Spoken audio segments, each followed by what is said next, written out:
Graças a Paz, para começar o nosso primeiro devocional, combatendo ou como vencer 365 pecados que a Bíblia condena. Lógico que existem muito mais, e isso eu fiz questão de cravar nesse número exato, justamente pela quantidade de dias, quando o ano não é bissexto.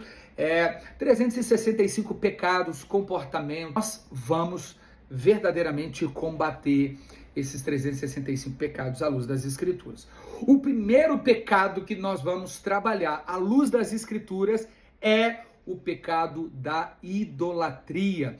Nós, como cristão protestante, a gente fala com muita facilidade, né? Principalmente dos cristãos católicos apostólicos romanos, que eles são idólatras por adorarem imagens esculpidas por mãos humanas, tá certo? Sim, a Bíblia condena isso exatamente no livro de Êxodo, capítulo 20. Você percebe ali Deus estabelecendo os principais mandamentos. É uma espécie de um decálogo, ou as 10 palavras, mais conhecidas também como os 10 mandamentos, que Deus confiou à nação, o seu povo, os hebreus. Quero ler com você o primeiro pecado que a Bíblia condena. Nós vamos acompanhando aqui. Eu tenho 2 materiais para a gente trabalhar. Não vai ser um vídeo apenas solto, mas um vídeo didático, porque é uma espécie de um devocional. Então, exatamente como eu faço o meu devocional, eu quero que você faça o devocional comigo, ok? Vamos lá.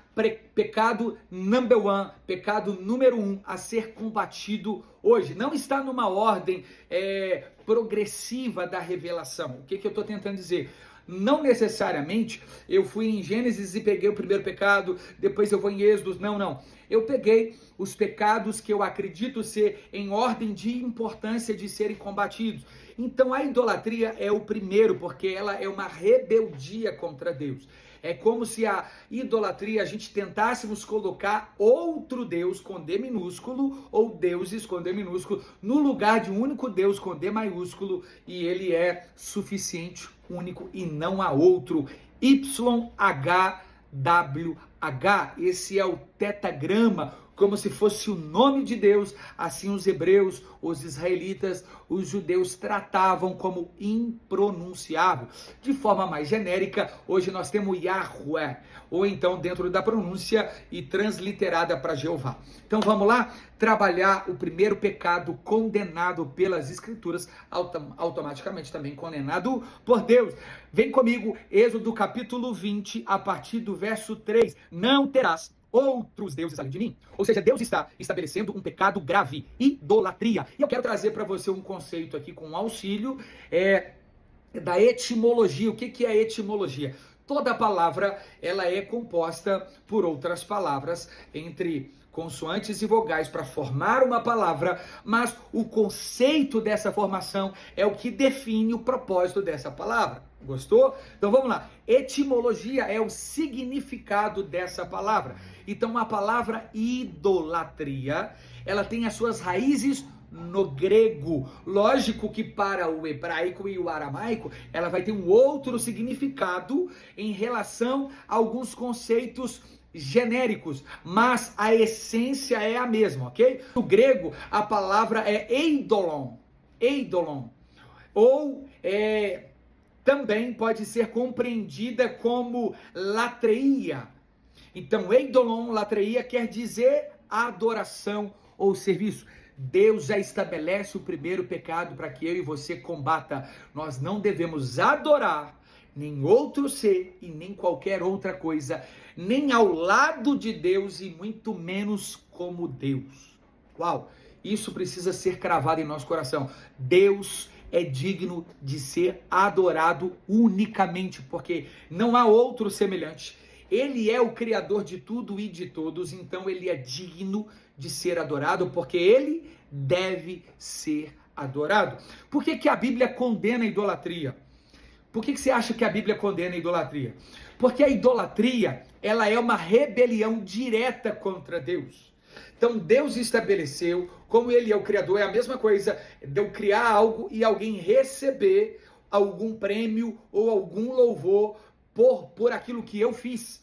como se fosse um plágio, né? Eu fiz algo, eu escrevi uma canção e alguém gravou como se fosse dela. Eu escrevi um livro, um best-seller mais vendido no planeta Terra, e alguém diz que esse livro é dele. Então imagina o meu trabalho, o meu serviço.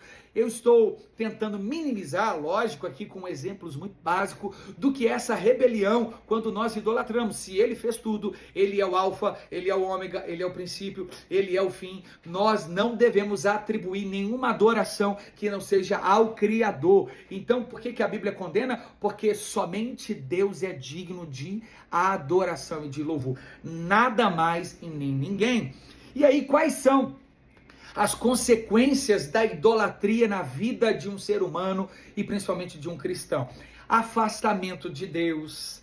Então ele tem uma tendência, quanto mais ele idolatra, mais ele tenta se parecer. Por isso que nós somos imago Dei, a imagem e semelhança de Deus. Quanto mais nós nos aproximamos de Deus, mais semelhantes a Ele nós ficamos, porque o adoramos. Então, na verdade, a adoração não muda o adorado, mas o adorador. Isso é poderoso, hein? Então, a adoração, ela tem uma ideia de aproximação. E quando nós adoramos seres e criaturas ao invés do Criador, nós nos tornamos semelhantes àquilo. Então, se a gente se parece com aquilo que a gente adora e aquilo que a gente adora não é Deus, nós distanciamos de Deus. Segundo, desvio moral. Então, quando eu idolatro alguma coisa que não seja Deus, existe um risco grave de eu me desviar moralmente, porque aquilo que eu adoro pode não ter os mesmos princípios que Deus. E obviamente que é certo isso. Então, nós temos uma tendência do desvio moral. Ansiedade e descontentamento. Porque se eu adoro alguma coisa que não seja Deus e nada do que não seja Deus é completo e pleno, tudo é falho,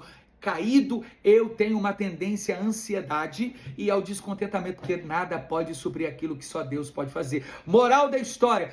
Dietrich Bonhoeffer tinha uma frase que dizia que o vazio do homem é existencialmente do tamanho único de Deus, porque só Ele pode preencher. Então, quem que pode ser os nossos ídolos, Tiago? Várias coisas. Não é só o Neymar, não é só o Pelé, não é só políticos, né? Que podem ser ídolos. Pessoas ao nosso redor, amigos. Tem gente que idolatra amigos, tem gente que idolatra bens materiais, carro, coisas, né? Ficam presos nisso. Tem gente que idolatra o corpo, vira quase que um deus Apolo, né? Uma adoração ao físico. Tem gente que idolatra a carreira, workaholic, né? A gente conhece, tem gente que idolatra trabalho, entretenimento, tem gente que idolatra série, idolatra as redes sociais e várias outras coisas do tipo. Tem gente que idolatra ideologia, então pensamentos políticos. Isso é muito perigoso. Tiago, eu já percebi que tem idolatria para tudo quanto ela tem. Tem gente que idolatra pai, tem gente que idolatra mãe, tem gente que idolatra filho, tem gente que idolatra pastor, e isso é errado. Aliás, tem gente que idolatra ministério, o próprio ministério. Isso é perigosíssimo. Ele coloca o ministério dele no lugar de Deus, o seu dom, os seus talentos. Perigoso. Tiago, como é que combate essas coisas com base bíblica? João 1,9 que diz, afirma, aquele que confessa e deixa, recebe perdão e misericórdia. Então essa é a primeira coisa que eu e você precisamos fazer, confessar e reconhecer quais são os meus ídolos. Reconheça aí, onde você gasta mais tempo pode estar apontando um ídolo ou um bezerro de ouro exatamente ali. Pegou isso? Onde nós gastamos mais tempo pode estar revelando onde nós imprimimos energia, força e recurso. Não Tiago, eu gasto tempo no trabalho, mas será que é trabalhando? Então provavelmente pode ser que você esteja imprimindo uma adoração, uma idolatria à sua carreira, ao seu trabalho, ou aquilo que aquele objeto de adoração ou de ser adorado está tomando de você, apontando, revelando, né, a sua adoração. Então nós precisamos reconhecer e confessar. Segundo, cultivar um relacionamento íntimo com Deus. Como é que você vai combater a idolatria? Cultive. Tiago 4:8 nos exorta a aproximarmos de Deus. Terceiro, substituir os ídolos falsos pelo verdadeiro. Então troca, se necessário for, tira para que Deus tome o centro, porque se ele não for o primeiro, jamais ele será o segundo. Quarto, desejar o Espírito Santo. Gálatas 5,16 nos encoraja a viver pelo Espírito, uma forma de você combater. E quinto e último, uma comunidade de fé. Você precisa se envolver. Está lá no livro de Hebreus 10, 24, 25. Isso tudo são formas para você combater o seu primeiro pecado e o meu de idolatria. Espero que tenha sido uma bênção na sua vida. Um beijo.